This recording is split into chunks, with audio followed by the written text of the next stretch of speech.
Christine, unmute yourself.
All right, we have pretty much everybody that's in from the waiting room. All right, good morning, everyone. My name is Marie Gregorio. I am one of your forum chairs. Madam President, Christine Centrano on the line. Thank you, Madam President, for joining us this morning. My co-chair, Miss Lynn, or not co-chair, she's another one of our forum chairs, Miss Lynn Rifkin is also on the line, as well as co-chair Kishana Guzman. So Miss Lynn, I think you were going to do a quick thank you for us. Yes, good morning, everyone, and thank you so much for joining us this morning. We have an amazing presentation for you. We're happy to have you here with us. We want to first and always say thank you to all of our 2020 state strategic partners. You're really the foundation that supports all of these educational sessions. So we appreciate you, thank you, and we use you as much as we can. All of our members love to refer to our partners. And I'd like to acknowledge my team. My education team this year has been great. We had a wonderful time in January, and today we are coordinating, collaborating with Marie, and we thank you for this opportunity. So Marie, tell us about our speaker. Well, we're going to start with a little bit about the program today. So running through the flames, leading in a crisis. The events of this year have brought one element of leadership that usually simmers below the surface up to the front and center, the burning flames of crisis. Any crisis that threatens to bring down an organization. They warn us it will come and they tell us to prepare for it, but no one provided a survival guide until now. If you are a leader anywhere, you need this survival guide. And Miss Addie Owens is going to grab her fireproof blanket and guide us on that journey. Addie Owens is going to be our featured speaker today, and we'll have a panel at the end of the program. Addie is the principal broker and owner of Touchstone Real Estate Group. She's located in Mount Dora, Florida. Addie began her real estate career in 2005 as a commercial and residential appraiser. She earned the Certified Residential Specialist designation in 2016 and serves on the National Residential Real Estate Council Education Committee. She's the 2020 president of the Realtor Association of Lake and Sumter Counties and serves as a member of Stellar MLS on the Member Advisory Committee, Florida Realtors Communication Committee, and of course, Women's Council Education Committee. Addie is an RPAC Golden R President Circle Major Investor and is married with 2 adult children. Addie also has a great panel for us, including Florida Realtor Secretary candidate Stacy Stahl, Ida Hargary, I'm saying it wrong, I'm so sorry, Miss Brenda Ferretti, and Susan Menendez-Hertz. That panel will be at the end today. And so Miss Addie, we will let you take it away. Excellent. Thank you. Let's see if this will open up. Let me just get my screen sharing. All right. Good morning, everybody. And thank you so much for that wonderful introduction. I'm really honored to be here today. And can I just tell you all this? I really miss seeing you all in person. Being able to grab a chat and a hug in the hallways during our conventions, it totally fills me up throughout the year. And not being able to get that this year, it really stinks. So I'm glad to see you all in person. But let's talk about the events of this year. They've been nothing short of life-changing, to say the least. I'm here today to talk to you about leading in a crisis, which by some accounts may be a little bit late for this year, but have no fear. A new crisis lies in wait. So let's take the time now to prepare ourselves better so we're prepared better for the next one. So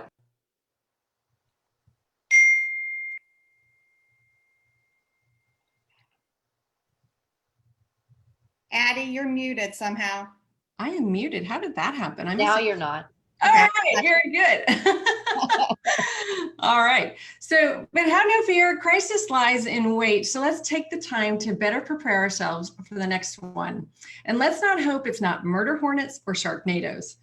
I've heard rumblings of a meteor heading straight to Earth around Election Day, but who knows, we still have 4.5 months left in 2020 and anything can happen, which leaves you, Lady Leaders of Women Council, with nothing but opportunity in front of you. Isn't that fun? All right, first things first. I'd like for you all to take a moment to unlearn what you know about leadership. Leadership is not a title. Leadership is not authority. Those are jobs. Leadership is influence, and influence requires a mastery of a set of skills and refined traits. Yes, some of us come by these traits naturally, but even those that do require consistent and constant exercise to master how and when to throttle them when necessary. How and when to tether them when necessary and throttle them when appropriate. If you want to be a great leader, you can do it no matter what space you occupy at the table, no matter what position you hold, and even if you don't hold a position or title, and you're not even invited to sit at the table. Not everyone gets an invitation to lead. In spite of all those calls we make urging our fellow realtors to step into a leadership role, but without a doubt, everyone is in charge of somebody, even if the only person you're in charge of is you. To lead right where you are, even when you're not in charge, adopting the principles of leadership without designated authority will change your mindset and help you identify the purpose exactly where you're at for the time being. In his book, How to Lead When You're Not in Charge, Clay Scroggins identifies 4 behaviors as the key principles to embrace when you're not in charge. First, lead yourself. Second, choose positivity. Third, think critically. And fourth, reject passivity. If you've not read this book, I can't recommend it enough. If you're a subscriber to the Jesus channel, as I am, you're probably going to love it and closely identify with the principles taught. Even if you're not a subscriber to the Jesus channel, it's totally okay. It's still a book you can learn a great deal from. When you start where you are with the tools and resources and skills you have, even if you're not in a position of authority, you're still capable of leadership, even if the only person you're leading is yourself. Some of the greatest leaders in history didn't have a title and weren't in the position of authority. They simply had a passion for an issue or cause and asserted themselves and used their ability to influence consensus, to build consensus and drive change. Now, that doesn't mean just go out and be loud about an issue. In today's age of keyboard terrorism, just because you're loud doesn't make you a leader. It just makes you loud. In contrast, think about Rosa Parks for a moment. She sparked an entire civil rights movement with just one word: no. She was resolute in her position. She challenged civil institutions and societal norms and successfully changed a nation and is known as the mother of the civil rights movement. With one word, with one act, she owned the no. In that simple moment, people rose up and followed her lead because she was brave enough to challenge a system with one word. One of my favorite questions to ask fellow leaders is, whose job is it in your organization to build trust, consensus, and lead? The answer is always the same. So-and-so's. They're the chair, they're the president, they're in charge. It's their year. It'll be mine in a few years, but I'm just really busy right now. Let me tell you how hard I have to fight myself to control my nonverbals when I hear this. The overwhelming detachment from personal responsibility as a leader without a title is shocking. The correct answer to that question is, it's everybody's job on a team to build trust, consensus, and lead. Finding common ground is critical to influence, and therefore it is also critical to leadership from anywhere. Now let's talk about some other truths, the real truths about crises. The number one truth about any crisis is amazingly simple. A crisis is not an emergency. Emergencies and crises are different. It's true. Mind-blowing, isn't it? If you embrace this truth, it makes managing a crisis that much easier. Understanding the difference between a disaster, a crisis, and an emergency will help you become more effective in your preparedness plans and help you improve your risk mitigation efforts. An emergency, disaster, and crisis tend to overlap each other, but they are in fact independent of one another. Let's unpack that for a minute. An emergency poses an immediate risk and is any situation, natural or man-made, that can result in substantial harm to people or damage to property. A disaster is defined as a sudden and unforeseen event with natural, technological, or social causes that lead to destruction, loss, and damage. A crisis is a situation that is faced by an individual, group, or organization which they are unable to cope with using normal routine procedures and in which stress is created by sudden change. A crisis is significant in that it is unexpected and cannot be controlled, which disrupts normal operations. Let's face it, change is hard enough. Sudden change is just downright traumatizing. This is why preparing for an emergency or disaster is so crucial to our business, because they can lead to a crisis if they're left unplanned for. Wouldn't you want to avoid a crisis if you could? Though all crises can't be avoided, they can be prepared for. That is why emergency preparedness and business continuity contingency plans are made to prevent unnecessary crises faced by an organization. Truth number two, most crises don't happen to you, they happen around you. It is unlikely caused by something that you did. If you have indeed caused a crisis and it's happening to you, it's more than likely an emergency and you should probably call 911. If you indeed caused a crisis, I would love to know what superpower you've harnessed so we can put it to better use. There is a lot you can own during a crisis, but you must compartmentalize in a crisis. Leave the spaghetti off the plate and bring in the waffle. I believe the world works in your favor and not to your detriment. As a leader, you will need to help your team, whether you're in the person of authority or not, keep the focus off of me and on the we. This thought management is crucial because when you realize the crisis is not happening to you, the detachment helps when driving your team towards solutions. And this is a conversation you may have to have with the members of your team. You may need to help build an emotional barrier to the fallout of the crisis. Truth number three, the crisis will end. No, really, it will. I know when you're going through a crisis, it feels like it's taking forever to get through. I mean, just look at how long 2020 is taking to get through. I think April had at least 4,578 days, and July was equally long and exhausting. I thought there was never going to be an end to it. All day, every day, you're surrounded with the news feed talking about the crisis, every phone call, every invite, every event, every class, every day, all day long.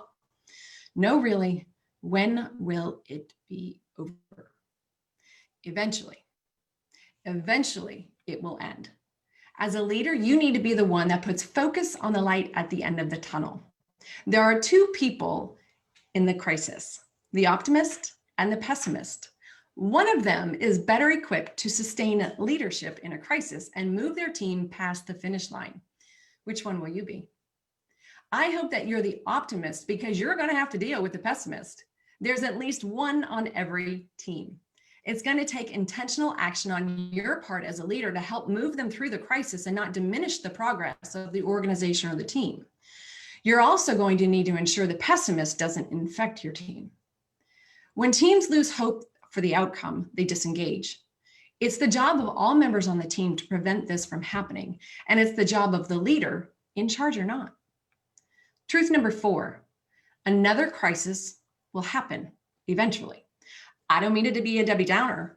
I'm an optimist, but we all need a little dose of reality because it goes a long way. Listen, not all crises have to cripple an organization.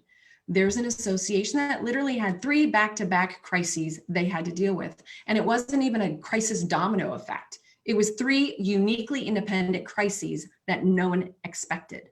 Can you imagine being the leader during that time? I can, and I don't think I'd want to be there, but I'd rise to the occasion. Sometimes crises happen consecutively, sometimes concurrently, but more often you get a little more breathing room between crises to recoup and better prepare.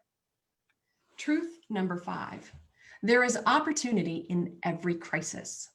If you look back over history at the different crises we've experienced as humankind, there's not one crisis that I've seen that didn't present opportunities for growth, change, and improvement. Whether it's an operational efficiency, a new line of business, a vaccine, more innovative industry, or even a clean house. I'm going to own that one. It would be a complete waste of a good crisis to not embrace the opportunities that are presented. Just look at how we've evolved as an industry in just a short period of time this year. Realtors have historically been slow to change. This year, we fixed that. We used the tools that were readily available to us on a larger scale. We leveraged technology and improved connectivity in our industry. That would not have happened so quickly if it were not for shutdowns across the globe. I actually caught up on laundry. Longest month on record. Of course, it didn't last either. None of that suggests that crises don't require urgency, but crises typically have more prolonged cycle, and it's important to understand the stages of a crisis. Getting a visual on the structure of a crisis phases helps us transition through more fluidly. It also helps stay ahead of the curve, the crisis curve, being proactive instead of reactive. Our businesses and organizations will be better off when we're operating from a predictive state, and will aid in shortening our response times. The 4 stages of the crisis are prodromal or pre-crisis. This is the warning zone.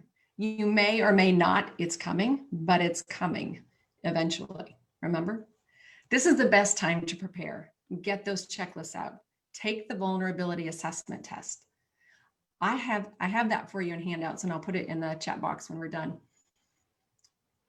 The second phase is the acute phase. This is the crisis itself. This is the stage that makes or breaks leaders. We've all been on these teams that struggle when the person of authority isn't really a great leader. The organization struggles to move beyond an issue, most likely because of lack of leadership or available resources. It's at this stage when most eyes will be on you and rely upon you as the leader in the hot seat. If you're not the person in charge, this might be the most painful phase to experience. If you're part of a decision-making body that lacks significant leadership, this is your time to shine. Whether you're in charge or not, you're a leader because you were created to be that. Your inborn skills and practical knowledge is your greatest asset. Do not let fear of being labeled ambitious stifle your efforts now.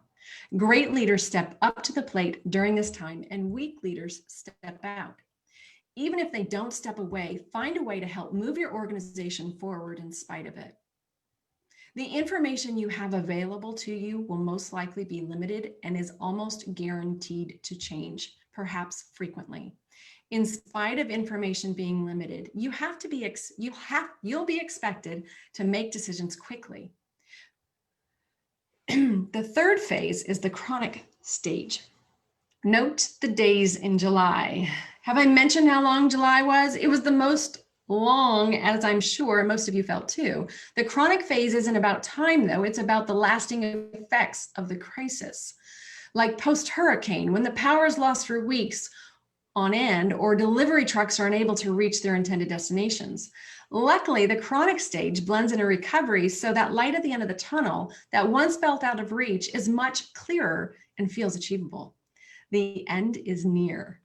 And last, the resolution phase, stage 4, post-crisis, or if you're 2020, the new normal. I try to avoid that phrase because I'm so tired of it, but 2020, so whatever. Y'all can go ahead and book that vacation when you're here in this phase because you're going to need it and you should definitely take it.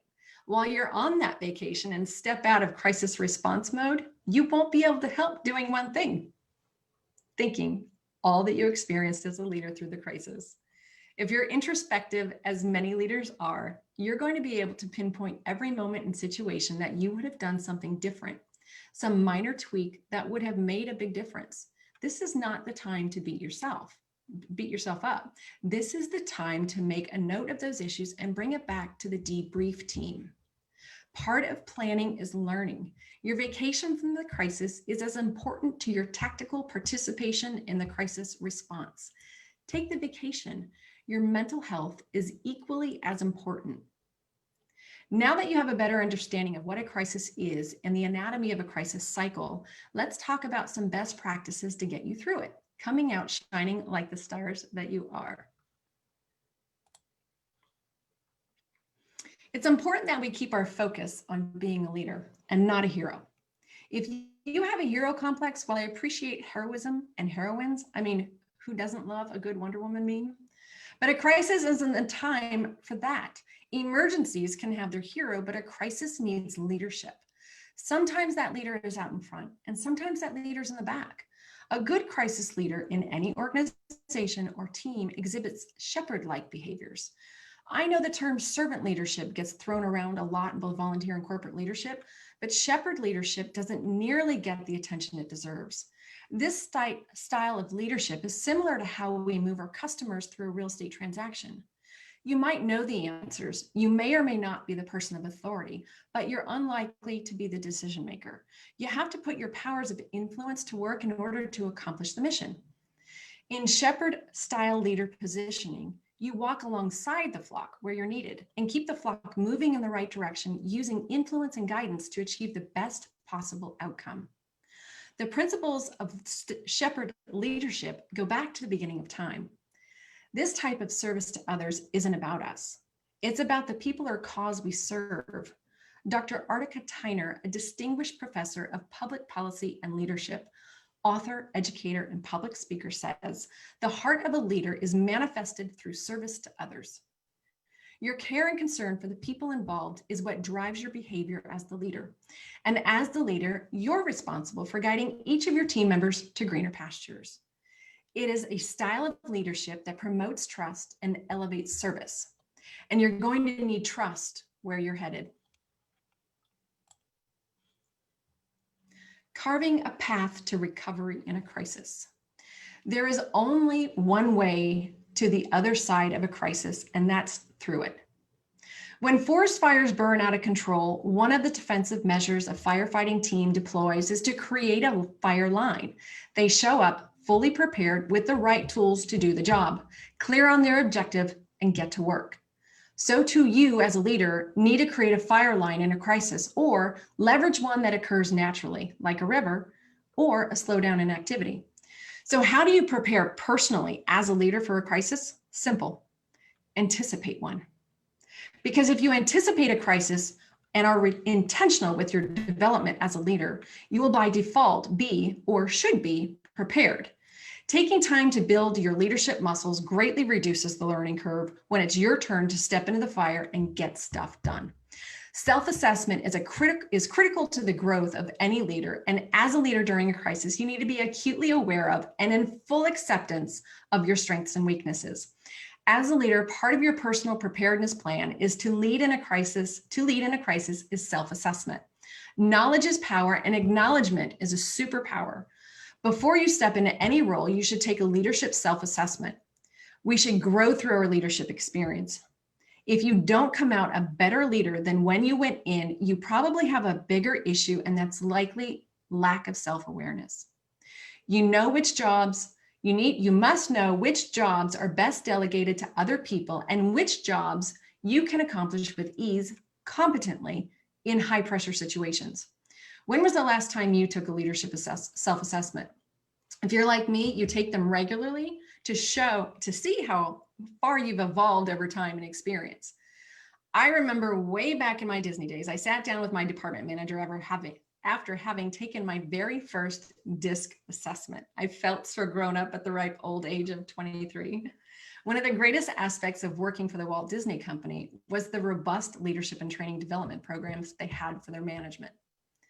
I was so nervous to sit down during my review in my first job as a manager. I'll never forget the day that my GM, Clark Galbraith, said to me, "Addie, even Sears has a softer side." Seriously. You're doing a great job in many aspects, but you need to find a way to soften your approach. Ouch. I know it's one of the things that I struggle with as a leader now. I'm so acutely aware of it. I feel like at this point in my leadership path, I have this Ally McBeal complex going on, and there's often a total contrast between what I'm thinking and what's coming out of my mouth. There's so many unspoken words. But had I never exposed myself to the assessment and critical conversation, I would not have grown as much as a leader. And he was right. Our approach to other leaders helps us move towards resolution and consensus, and a poor approach diminishes our capacity to do so. And I totally just dated myself, but that's okay. I'm totally self-aware of my age too, and I'm rocking being 29. Well, it would be super convenient to say that there is a written copy and paste plan for crisis response and emergency preparedness. It wouldn't be relevant to you or your organization. Crises, emergencies, and disasters carry far too many variable situations, many of which are unique to your business or organization. So the tools that you need to be the best leader possible during a crisis are skill and trait-based.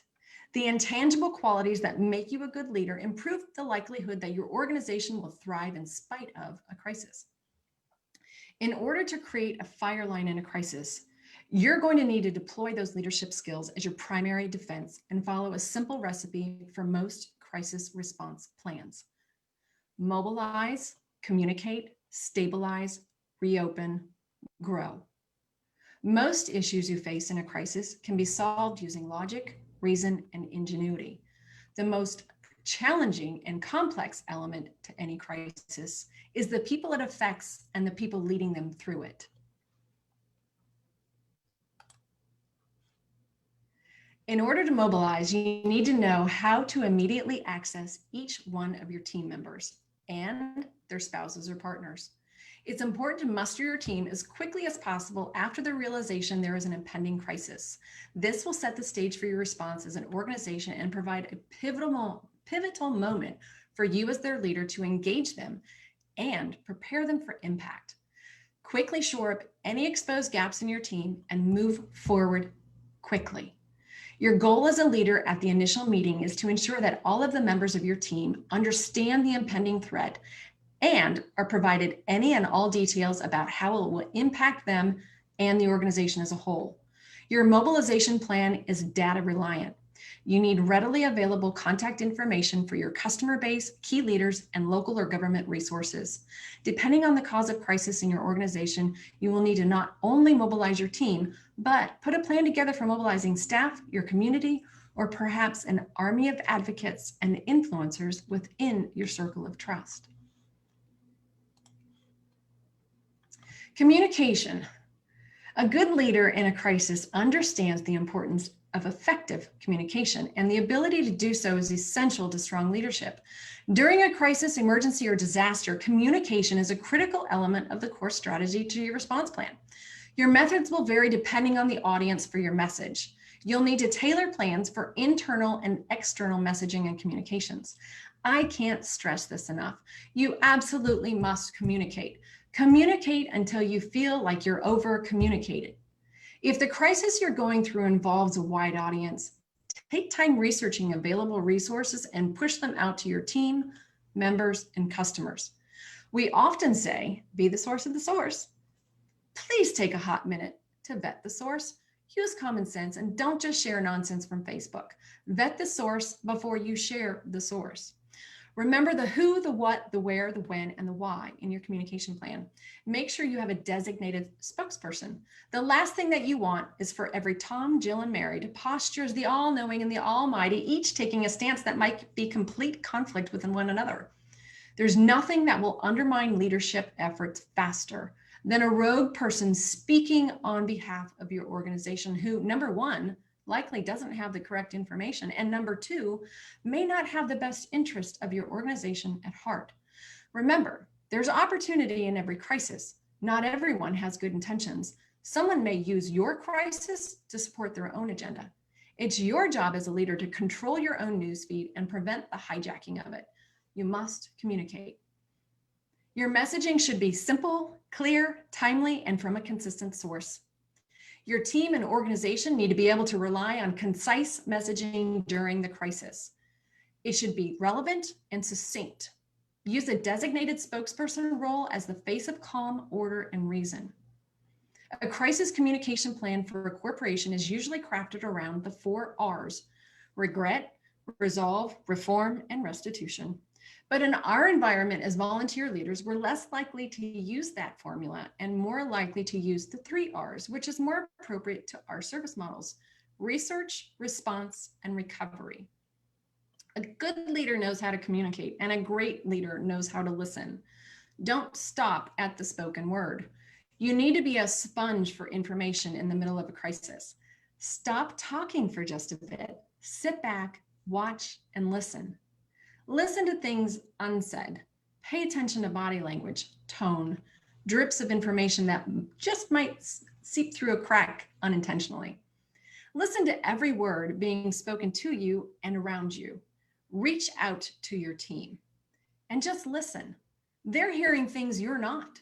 They're having conversations with other people that you're not necessarily talking with. Now, do not mistake this for gossip. Gossip is cancerous. But information is critical, and you need to glean that from as many sources as possible. The more information you have in front of you to guide your decision-making, the better off you'll be. Use common sense. If it sounds like gossip, it probably is. Weed that out and don't participate in it. Fact check and move forward. Stabilizing an organization will require the ability to act intentionally and with precision, channeling the ability to make quick decisions for the betterment of the organization and your team. Most of the actions you take as a leader in a crisis is during the stabilization phase. This is no time for sloppiness. It is important that you employ the pause, assess, anticipate, act cycle. There's plenty of good leaders out there that get stuck somewhere between the anticipate and act and struggle to move themselves or their team forward. Don't overanalyze your next step. If you've done your job pulling your team together and vetted the planned action, pull the trigger. Your team is counting on you to do so. Remember, the information you have may be limited, but you're still going to need to act. Done is better than perfect, remember? There are times that no response is the response or action, so long as no response is intentional and not due to lack of leadership. There's a big difference. It may be the appropriate response in certain situations, though. That's for you to judge. On the flip side, don't succumb to the pressure to act too quickly. You're allowed that pause. It's part of the cycle. Depending on your leadership position, if any, this pause might drive you crazy. You're going to want to hit that throttle for someone else. That pressure from your team to act when you're not confident in the plan is a tough spot to be in. But it's okay to give a little pushback. Perhaps you have a nugget of information that the rest of the team doesn't have. There are times that's going to happen. You may be in a position you're not able to share that information. If you are in that position where the pause is causing team discomfort, but you're confident it's not time to act, remain resolute in your position, but communicate to your team why you aren't acting yet. The determining factors for your decision-making will be based on information and necessity. If the determining factor for your decision-making is pressure, It's likely going to be the wrong decision. Press pause and don't let up until the timing is correct. This pause allows us as leaders to step back and use critical thinking to forecast. Sometimes you have to be in front on top of that hill to see what lies in wait in the valley ahead. The ability to use predictive reasoning before you act will enable you to better guide your organizational response. Remember, we want to keep the organization ahead of the curve and reduce response times. We can accomplish this with foresight. Now, I'm not suggesting that you whip out your crystal ball and start predicting the future, but I am suggesting that you use logic and reasoning to predict based on the information you have in front of you, which includes both what is happening in that moment and what has happened in the past to influence your decision-making. If your actions are aligned with your mission statement and the strategic plan of your organization, go forward confidently. Be bold in your efforts to move your team forward. Part of the path in a crisis is reopen, and discussions surrounding on how to reopen should start on day one. Remember the light at the end of the tunnel? Your job as the leader is to keep the focus here at reopen. This may be more than a physical reopening. Perhaps services were down temporarily or disrupted for a prolonged period. Either way, a business continuity contingency plan adopted early on in the crisis response has potential to drastically reduce losses and keep morale up. If the crisis is widespread and affects more than just your operation or organization, your ability as a leader to move forward in spite of trepidation is critical to the health of the team. No matter what crisis you're facing, when you muster your team, one question that needs to be answered immediately is, how will we continue to deliver our products or services and or support in spite of the crisis? Reopening or remaining opening during a crisis will be totally dependent on ensuring this can be done safely, both for your customers and your employees and team. Taking extra time during the stabilization period will provide a more conducive environment to achieve a solid reopening plan so you can focus your renewed efforts on growth. Growth in a crisis. Just look at how many industries have thrived in 2020. And it's not just the usual suspects like Zoom, Uber Eats, and all things face masks. Many retailers were able to grab a hold of market share they were fighting for in a crowded market and gain ground. Publix alone was up 16% this year, year over year in 2020. Thanks to curbside delivery and a partnership with Instacart, our beloved grocery store not only didn't run out of meat, they're crushing their growth projections for the year. Brick and mortar alcohol sales were up 41% and online sales of alcohol were up 339%. It's the fastest e-commerce department among consumer packaged goods in 2020. That's insane. But I know I took to bartending skills during the pandemic. So, I may have contributed to that. Maybe only about 3% though. I'm not going to own the rest. As part of leadership through turbulent times, carving out the opportunities available to your organization will improve your position going forward. As you meet with your team, discussion points should center around ways you can leverage a crisis for organizational or operational growth. One of my favorite sayings I heard this year is business as possible. Whether it's financial growth, reputational, or capital improvements, just like life experiences, what doesn't kill you makes you stronger. So find a way for it to help make you stronger. As a woman, you are uniquely designed and equipped to excel in crisis leadership. Women typically excel in transformational leadership and more often encourage motivation, performance, and communication. We are also more likely highly proficient in the emotional intelligence department and have hidden advantages in strengthening work, critical thinking, skills, and collaboration within a team. So when is the best time to put these skills to test? Before a crisis. Establishing your team and the expectations before a crisis is paramount to your success as a leader in any crisis. So let's talk about the team. A critical and key component of any successful crisis response plan is having the right people in the right positions at the right time, all of whom possess appropriate levels of organizational and institutional knowledge. It can't be expected that a member of a team who has little knowledge of the organization and how it works to sit in a position of authority and do so proficiently. This is a recipe for disaster during a crisis. Can they be part of a team? Most certainly. Should they be a person of authority? Maybe not a great reason why you see people step down from positions when the heat is on, because they don't possess enough knowledge to be intuitive and predictive, or the true leadership skills to keep the organization intact without significant collateral damage. You must know how an organization or an institution works to help move it from A to B.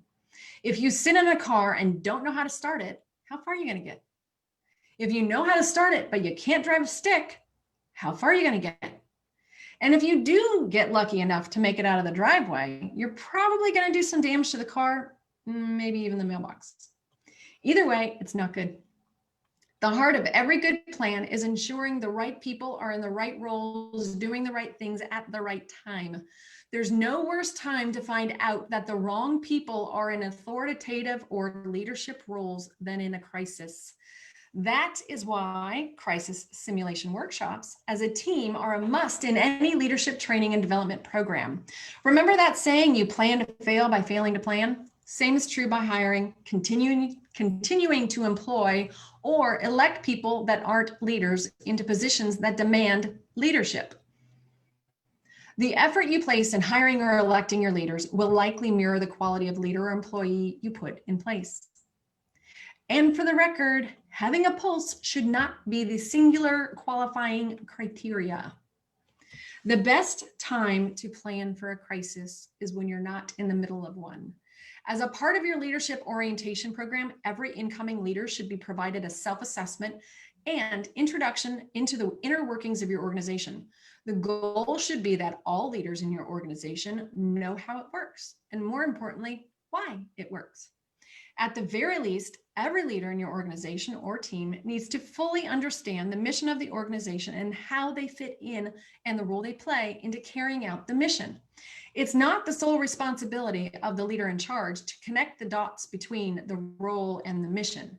Every single person seated on a team is responsible for understanding where they fit and the role they play in the team. Ownership and more ownership. A great leader of leaders will learn what makes their team tick. They will take the time to get to know what their primary drivers are and work towards building an environment of trust immediately. Shepherd leaders understand that trust is the number one most important thing they have to get things done and move an organization forward. When there is no trust, there is no leadership. Very few will follow a leader they don't trust. Can you think of a time where you had to make a decision to follow someone you didn't trust? Chances are you didn't. In the book Speed of Trust, Stephen Covey says the first job of a leader is to inspire trust. It's to bring out the best in people by entrusting them with meaningful stewardships and to create an environment in which high trust interaction inspires creativity and possibility. Part of planning for a crisis is creating an environment of trust in your team and organization before a crisis.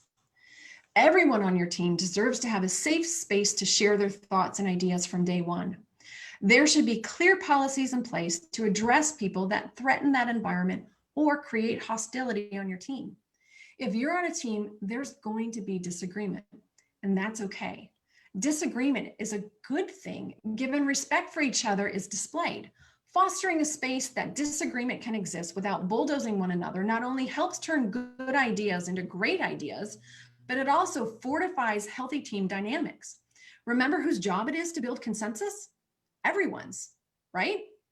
Consensus is built even in disagreement. You can collectively disagree with a solution. As a leader, you establish and protect the environment of trust and thereby productivity by creating a barrier or a healthier conduit between emotion and decision making. One of the biggest challenges you will face as a leader through a crisis is 100% going to be managing emotions and the people that lead by them. Your ability to put action in front of emotion will separate you from the herd of average leaders. Let's face it, if you're leading through a crisis, you're likely wading through a trough of everyone else's emotions just to get things done. Remember that emotional barrier? You need one, and your team needs one. If you don't isolate the emotion from the problem, getting to the solution will be next to impossible. Though emotion is a natural element of our body's physical reaction to what is going on around us and is directly tied to instinctive responses, they can also be deceiving. Your instinctive emotional response to a crisis or trauma is self-preservation. So when we're leading with a team in a time of crisis, it takes deliberate effort on your part as leaders to refocus attention and effort towards preservation of the organization. For example, hoarding of toilet paper. Who in their right mind thought, gee, I need 100 rolls of toilet paper to last me the next 3 weeks? I suspect they didn't have anyone around them to sit down and ask a few key questions to help shift their perspective. Like, hey, Bob, I see that you seem to be doing things like stockpiling toilet paper and it's not like you. Is everything okay? Or, Bob, I understand the feeling of uncertainty right now. I know it's uncomfortable not knowing what's going to happen next. What do you think we can do to better prepare? Would you like to lead that effort? I think you'd be great at it. But hint, if he says we should go buy more toilet paper, that's not the right answer. Good leaders are empathetic. And remember, acknowledgement is a superpower. With a landscape of uncertainty, emotions can be set on overdrive, where normal capacities and filters can sometimes fail. A great leader will help their team move from emotionally driven responses to logical planning and reasoning. Remember, the chief person you oversee is yourself. So if you want to successfully manage your team's emotionally triggered responses, it starts with your own. Holding your team to a higher standard than you hold yourself is a dangerous position to put yourself in. The best way to regulate your own emotions is to regulate your environment. Surround yourself with other leaders with experience in similar situations and avoid negativity like the plague. When having general conversations with your team about a crisis, keep the focus on recovery. The personalities on a team are going to be in full force during a crisis. Remember, we talked about those self-assessments. This is why it's important to know what personalities you have on your team. Managing people, managing emotion, herding cats. This is not a job for the faint at heart. Bob is stockpiling toilet paper. Carl is out there putting duct tape on the windows. Alice is sauntering around here like nothing is happening and stonewalling all of my planning ideas. Sheila's prepping for a TV interview because she's alerted the press. And Karen just fired half the office because she thinks we're going to run out of money. If only I could get the people who actually get things done here, but they're busy baking cookies for our first responder, which is really nice, but I need him here now. And I'm not sure I can even bother with Aaron because he's going to disagree with everything I say because he's not the one in charge. Does anyone feel my pain? Yes. But all these personalities can be managed and led. One important thing to know about team dysfunction is if a team doesn't have something to fight for together, they will fight each other. So lassoing them together, bonded by a cause or effort, will help ensure the success of a team. That goes for times in and out of a crisis, but it's most critical during a crisis. Being able to identify each personality tendencies and they're harnessing their superpowers for good is your job as a leader. This is a supreme acknowledgement of who they are as an individual and empowering them with specific responsibility or role during a crisis is pivotal in your organization, and they will benefit from not only in the organization, but as a leader as well. Assembling the right teams with the right leaders working towards their strengths will improve the outcome of the mission. It also provides empowerment to own and to be accountable for critical component in the crisis recovery plan. Task delegation is not intended to keep people occupied until the threat is over. That's insulting to your team and counterproductive to your mission. One of my favorite leadership books is Extreme Ownership, written by Jocko Willink and Leif Babin. Jocko was the commander of Task Force Unit Bruiser, the most decorated special ops unit of the Iraq War, and Leif was one of two of his platoon commanders. Together, they've packaged some of the most useful leadership resources available at our disposal, all in one book. One quote that has impacted me the most as a leader is from Jocko. You can't make people listen to you. You can't make them execute. That might be a temporary solution for a simple task, but to implement real change, to drive people to accomplish something truly complex or difficult or dangerous, you can't make people do those things. You have to lead them. Remember when I told you, or when I talked before about being a hero or being a leader? Even if a crisis is a personal crisis, you're likely still need the people to surround you to get through it. And that is even more necessary in a crisis that affects an organization. The people on your team matter. Having the right people on your team matters. Acknowledging they each have something to offer in service to the mission matters. Belief and buy-in in the mission matters. Whose job is it to build consensus and lead? Every member of the team. Whose job is it to execute the mission? Every member of the team. Creating a system of ownership up and down the chain of command and fostering a high level of self-accountability in that system will catapult your organization to new heights. When there is leadership and ownership on all levels of your organization, you will help move your team from leader followers to leader leaders. Every team on every level should understand collectively that their role, what their role is, and what they are empowered to do or not do, and have the necessary tools and resources to accomplish their mission. If you see a leader in the system not rising to the level of expectation that has been set, or if that person is you, you need to sit them down and ask them 3 simple questions. Are you okay? Or is there something in the way of you accomplishing what you need to accomplish? Do you need clarity on what it is you're tasked with achieving? And do you have everything you need to accomplish?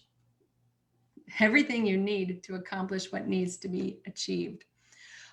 All responsibility for success and failure of a team or organization is on the shoulders of the leaders that run it. So check your ego at the door, roll up your sleeves, and deal with poor leadership in your team, especially if it's your own leadership that needs correcting. Self-accountability starts at the top. Now, what are the best practices in crisis response? We've hit on them a few times, but let's circle back for just a minute. First, let's go back to the 4 stages of a crisis. I'm going to change my slide here. First, anticipate the crisis, right? The stages of a crisis are warning, acute, chronic, and recovery. So to best plan for the response is to prepare.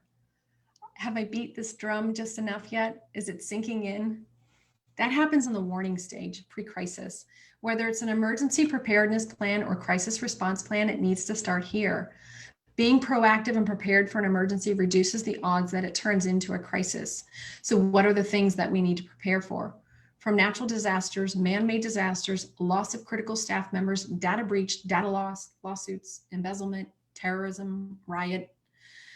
Did I cover 2020 yet? Is there anything left? Each plan will have variables that may affect your operation either internally or externally. An emergency preparedness plan is different from a crisis response plan, but some of the elements are similar. We've already addressed that the fact that there is no cut and paste crisis response plan or emergency preparedness plan, not that would be effective to any and all organizations anyway, but there are key elements that every solid plan or response overlap. Remember, an emergency can turn into a crisis if not properly planned for. So it's a fundamental necessity for any organization to have a plan that is updated regularly and tested for performance. Assembling your leadership team for a crisis response workshop is a good strategy to working through the details of a crisis response or emergency plan. Before you begin your planning, you should take a vulnerability assessment. It's a great tool to identify which areas of focus you will need to spend most of your time and energy on. then work through each department to determine which operational elements will need to remain intact and online for continuity of business. In the event of an emergency, disaster, or crisis, continuity of business is the primary goal, but may not be possible.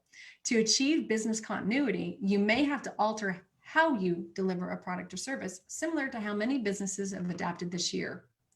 At the heart of the continuity of business plan is the central question: is this activity essential to carry out the mission of our organization?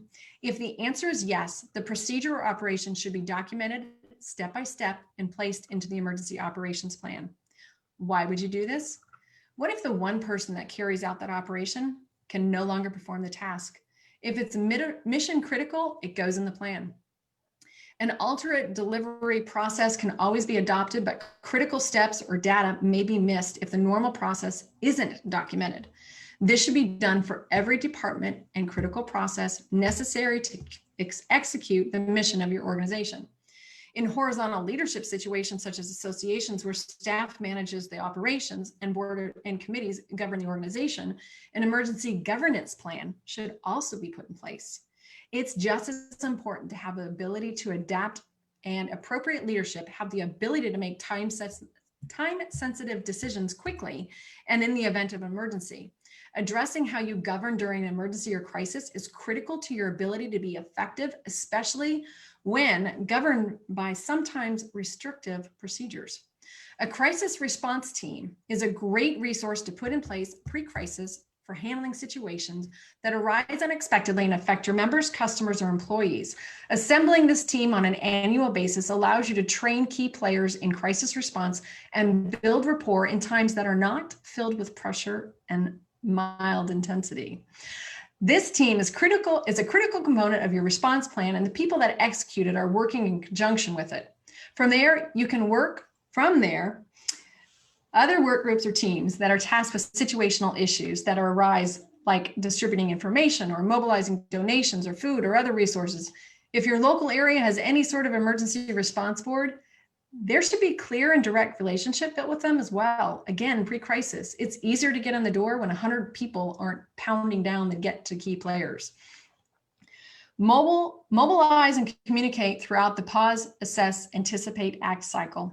You're going to need to mobilize and communicate. Your mobilization plan is data reliant, remember? You need to be readily available. You need to have readily available contact information, not only for your team, but your customers as well, and key leaders that are local and government resources. Debriefing throughout a crisis will play an important role in the learning process. Downloading information for the benefit of the team aids in decision-making and predictive responses. Once the crisis is passed, make sure to set aside time for your team. In a casual environment, like over beer or wine, just hang out, chill out, talk about what happened through the end, and make note of any changes that you would have made along the way. It's a great way to set yourself up for a revised plan for the next crisis. Lord help us all.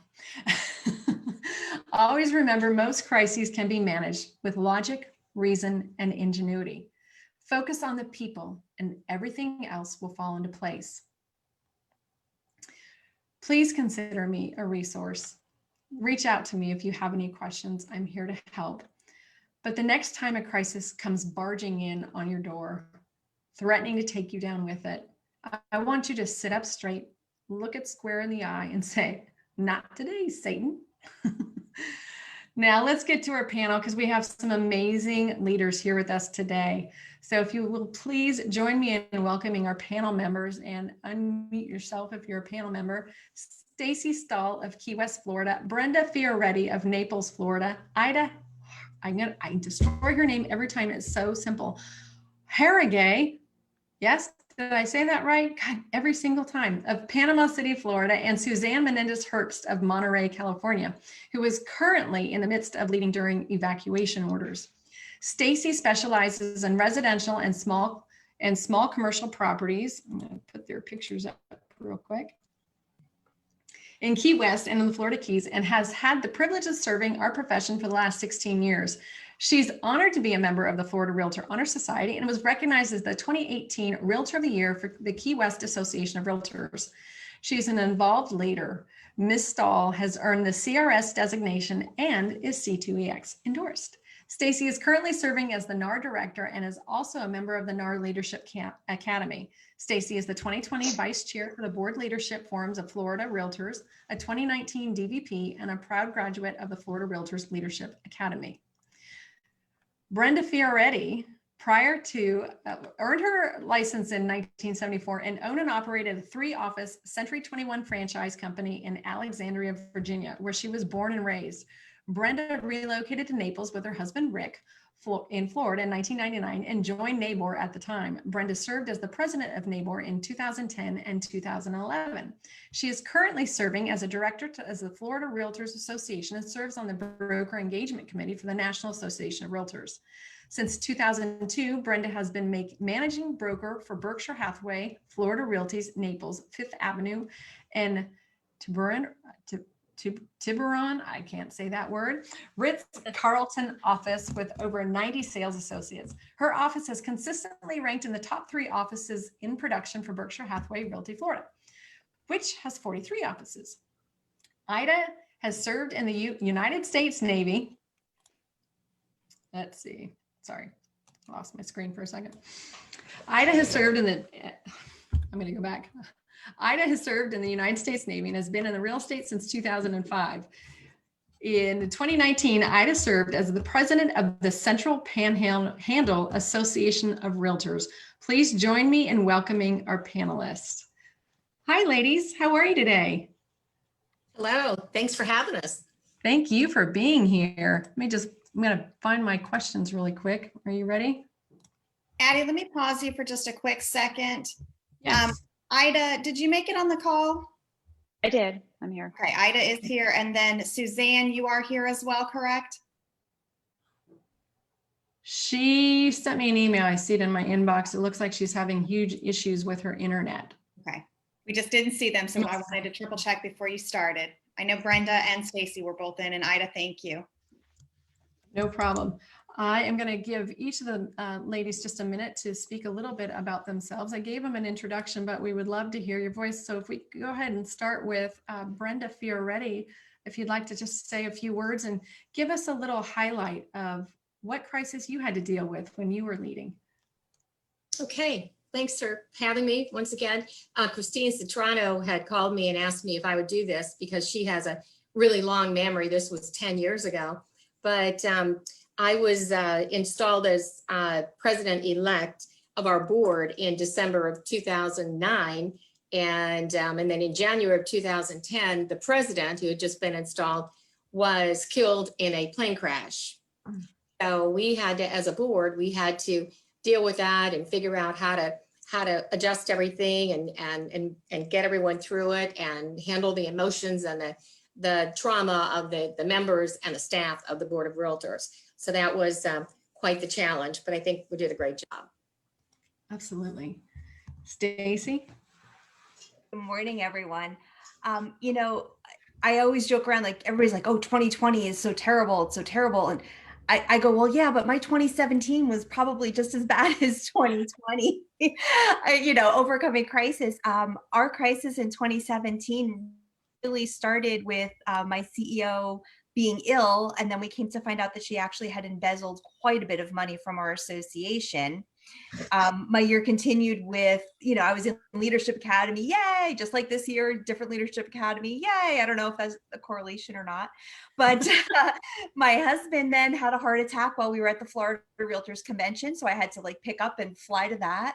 Our brand new CEO that we had just hired lost her mom like a week later. And then Hurricane Irma came and finished off 2017 for me.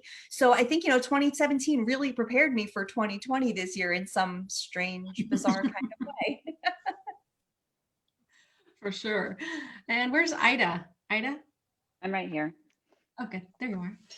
I'm Ida Hargaray. I was the president. I was supposed to be the president in 2019, and our president that was there for 2018. Oh, our disaster, I'm sorry.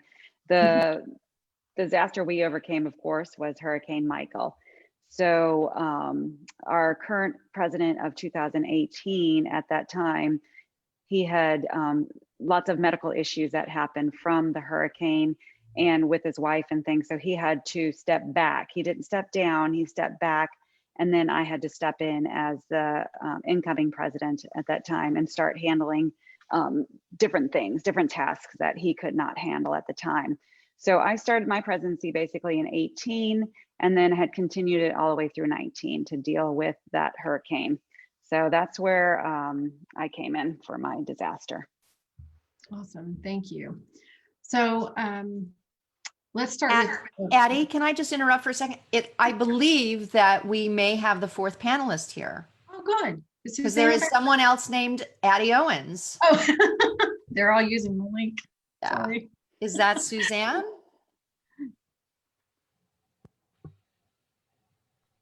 Suzanne, are you in the room?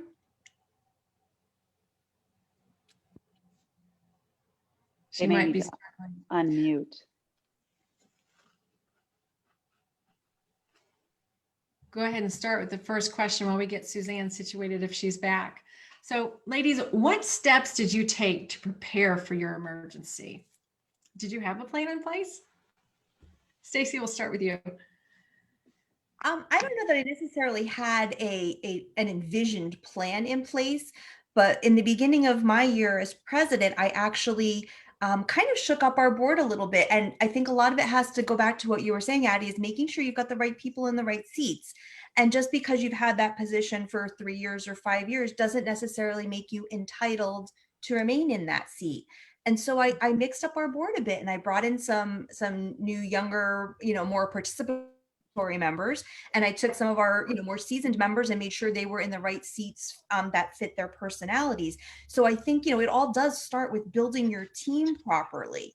And honestly, I could not have gotten through our crisis without the team that I had in place then. So that is, I think, a crucial first step, is making sure you've got the right people surrounding you. Amen. How about you, Ida?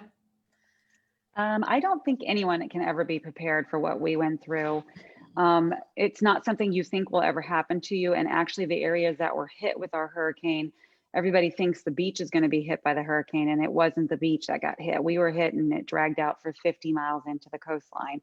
So it's not something you ever prepare for. There's always a contingency plan for a hurricane that you think you're going to follow.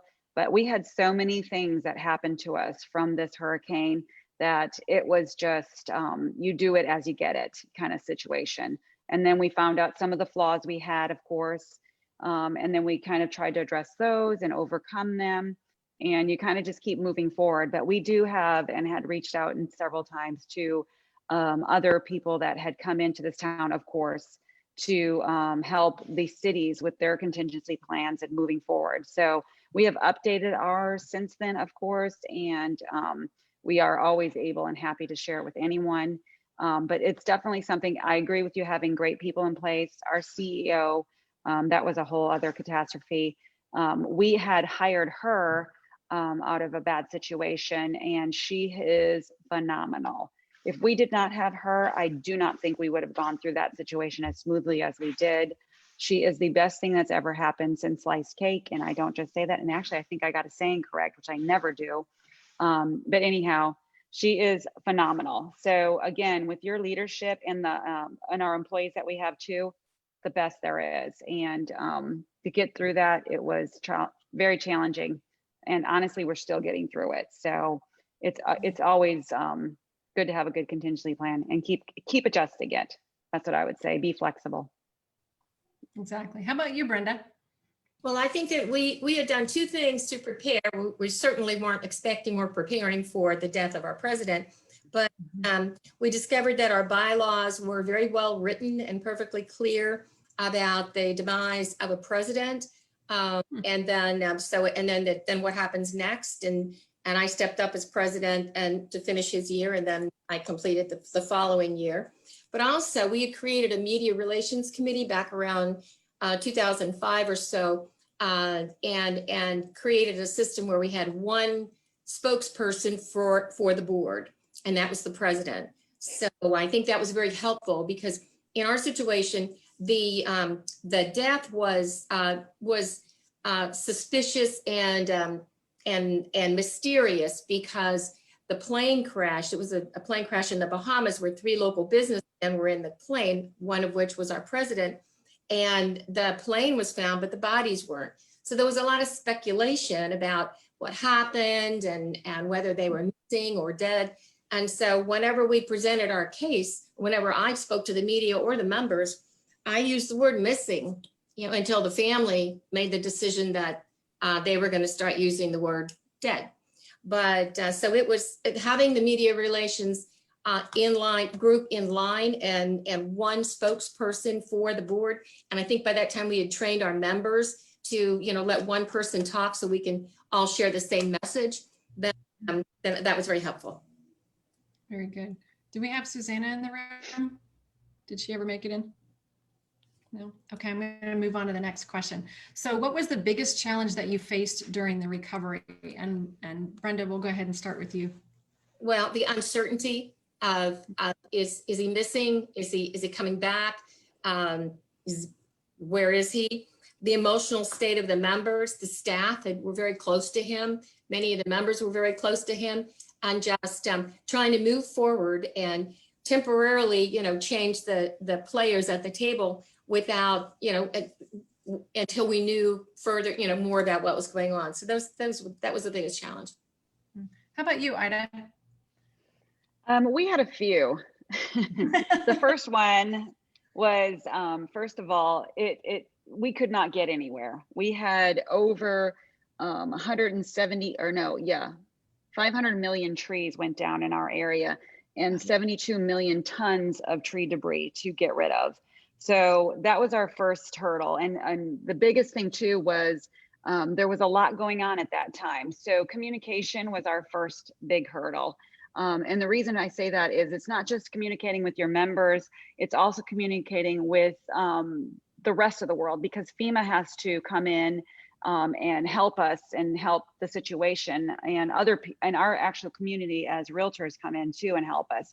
So to get applications out for the Disaster Relief Fund and for Florida Realtors and National Association of Realtors, to get all those done, you have to have cell service, believe it or not, or Wi-Fi.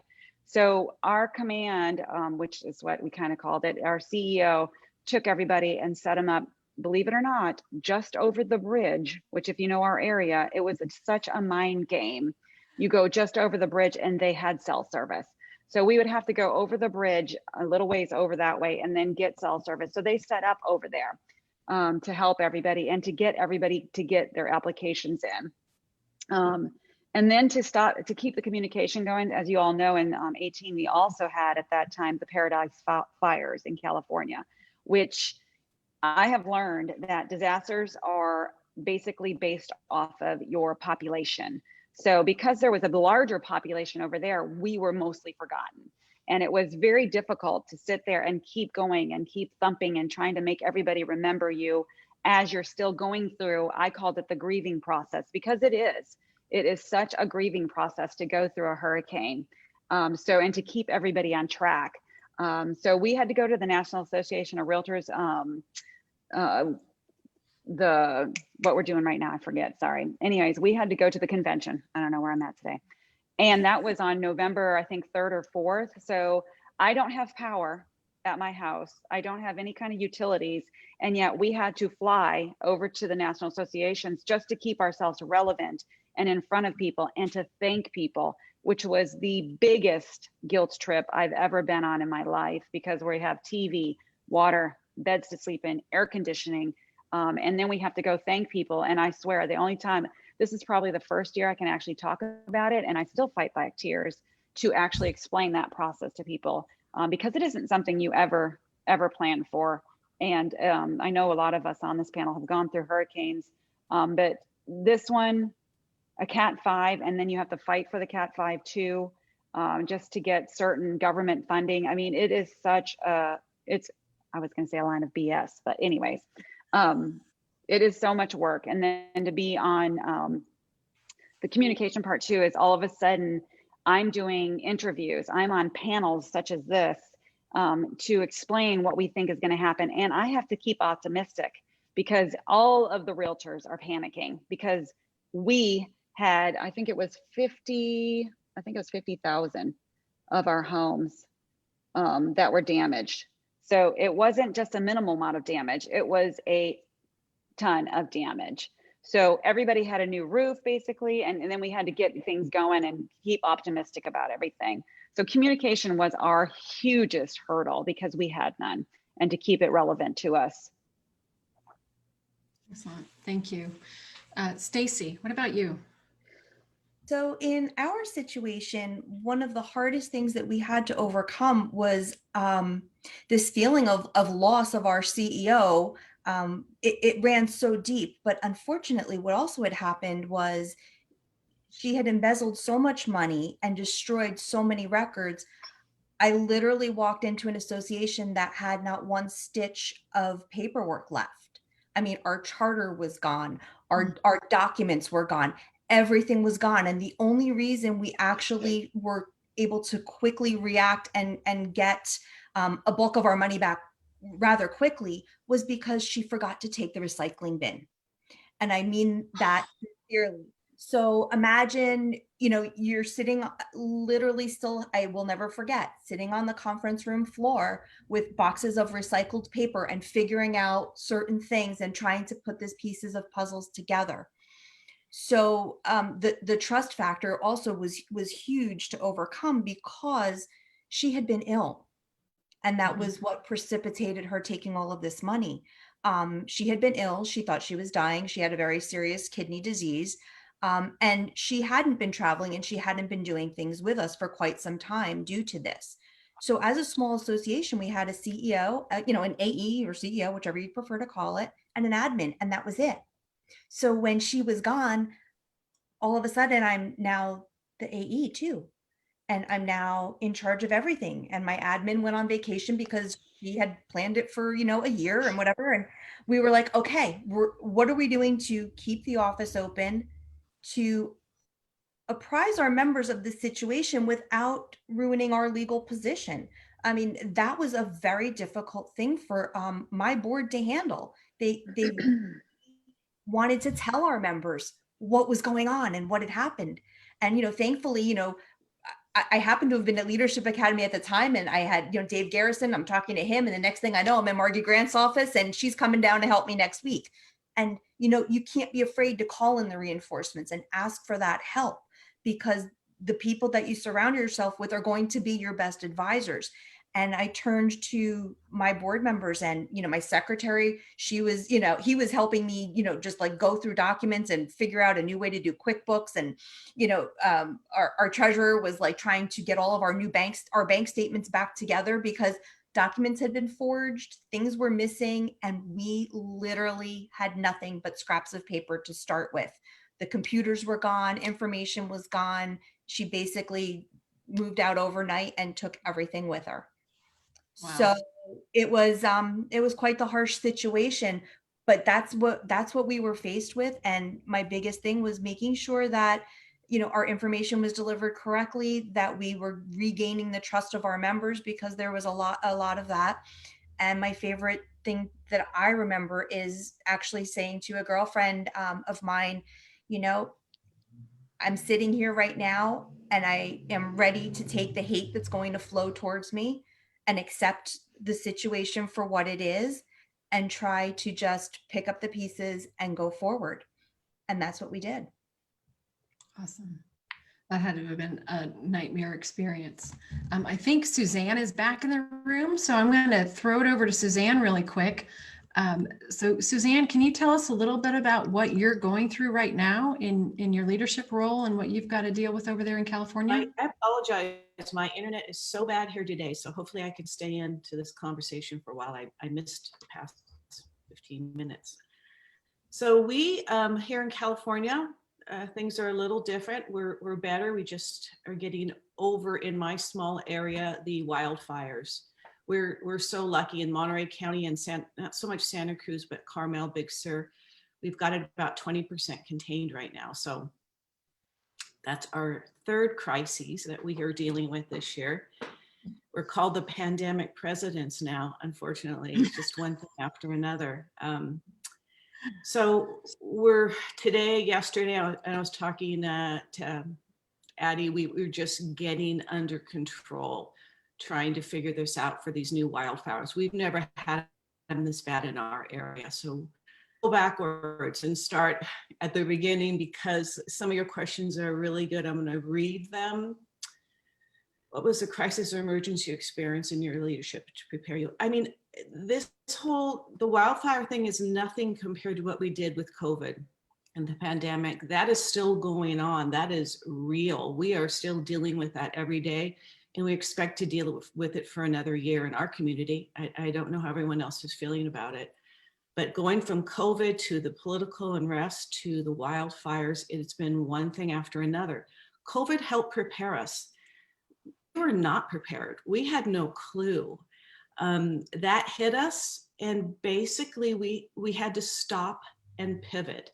I know Vince Malta, our NAR president, uses that word a lot, pivot, and I love it, because and we're a small association, there's only 1,500 of us, and said basically, what do we do? Because we shut down completely here. We could not do anything, zero. You could not have an open house. You could not take people to houses. And we had to start over. We had to reevaluate everything. We had to take everything off the table and start from the beginning and be open to that. The great thing that I kept saying and believing, this had never happened before. So there wasn't a set of guidelines or a book that I had to follow. I couldn't fail. That was my feeling. How could I fail? No one had done this before. This was unprecedented. We were making it up as we went along.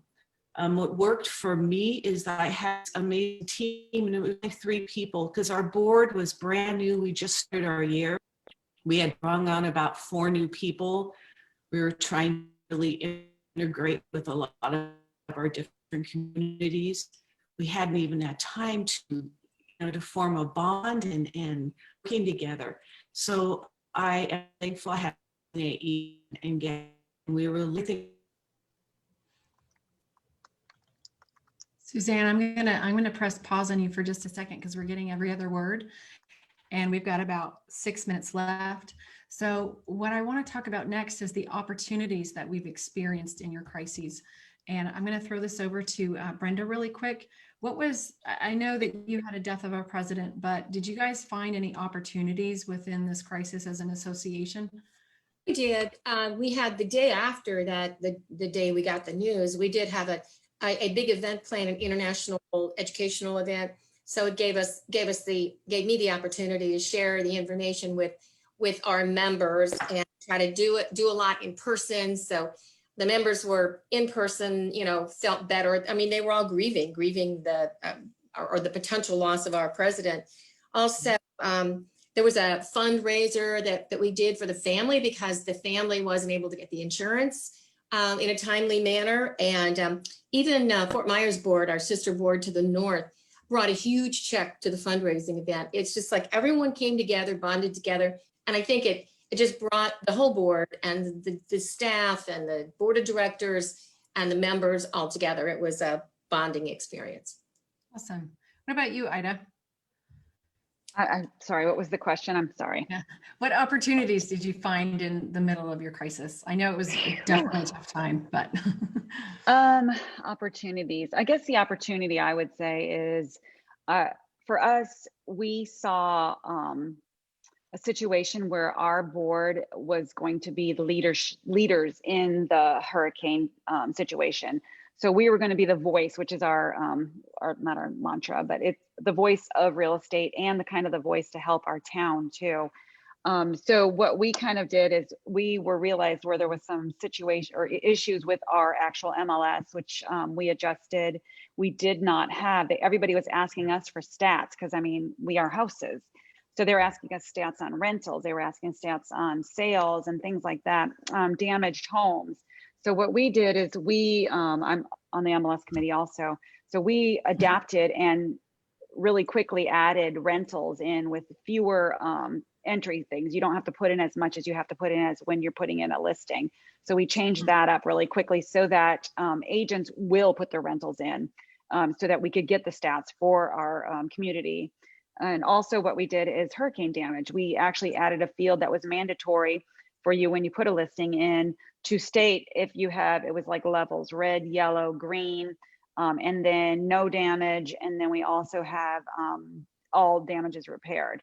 So we put that in there so that we could be, again, the people, the go-to people that our community could reach out to so that we could help them to figure out where we're at and where everything is sitting with things getting repaired, etc. And if there was housing available. So that was also a big challenge. All of our workforce people, they had nowhere to live because we had lost all of our Section 8 housing, gone. So we needed to adjust with that too. So that became one of our huge priorities, of course, is to put out what we needed to get done to get more workforce housing. Rentals, our rental rates were astronomical. And we're just now starting to see them start to come down, but they're still pretty out of control. So I would say that's one of the things that we most learned from it. And also realizing how wonderful our realtor community is. If you don't know the, I think I knew I was a part of something when I became a realtor, but seeing other states give you such huge donations in amounts. WCR, y'all did a fundraiser for us in our community because we had realized also that we could not pay it forward. We did not have anything set up to pay it forward. So that devastated us. So that was another change we did. We started a benevolence committee so that we can pay it forward with any of these situations that arise in other areas. So it was huge. It was an enlightening moment to see how wonderful it is to be a part of this realtor family with National Association of Realtors. They had donated so much money back to our people that had been hurt and lost, and some of them didn't have insurance on their homes. Shock face. But I mean, it was just huge to see all of the funds that came forward, and then again they did a second run of it for all of us. Because you don't realize that your 2% for that hurricane damage, that money you don't have. And a lot of us as realtors, we have several properties. So we had to come up with those deductibles and take it off for damage right away. So it was huge. It was a very enlightening moment and very humbling moment for me and everyone that worked around me to see how wonderful our realtor family really is. And I think all of you should know that and know that we are very grateful for everything. And don't forget always to donate to your disaster relief fund. Yes, definitely. Definitely donate to the disaster relief fund. All right, Stacy, all you. I think one of the best things that that we learned from the situation was we actually took the advantage at that time to find our new association. We rebuilt from the ground up, and part of that was finding a new CEO that embraced what we felt to be our forward-thinking vision. And it kind of came out of out of the ashes, out of the dust, out of sitting on the floor. But it was like we've put this association back together. We rebuilt our financial records. We're all sitting here going, how do we stop this from happening again? And through all of that, I don't know how, but we actually did manage to convince everyone that we needed to spend the money for a national search rather than just hiring someone locally and handing them the set of keys. We wanted to make sure that we were handing over the goods to somebody that could take it and run with it. And we did a national search, and we spent that money that we really didn't have money to spend at that time. It was significant, the amount of money that was gone. And instead we took it and we ran with it. And our committee, we had a committee, we did the whole national search, and we found someone who not only had been a newer CEO in another area of the country, but had really wanted to and had always dreamed about coming to Key West, and has now significantly molded herself into our community, woven herself into the Florida Realtors Association. And I think she was just named a chair or something, the other day for a committee. So like excitement abounds because we found our right fit for our organization. And now the fruits of our our labor and the tears and the sweat and the utter abyss that we were at, we've really come out the other side and our members are so much better for it, that that really to me has been probably the best thing that could have happened. Awesome. So one final question before we wrap. We are a little bit over, but this is an important one. How have you grown as a leader because of it? So throw it right back to you, Stacy.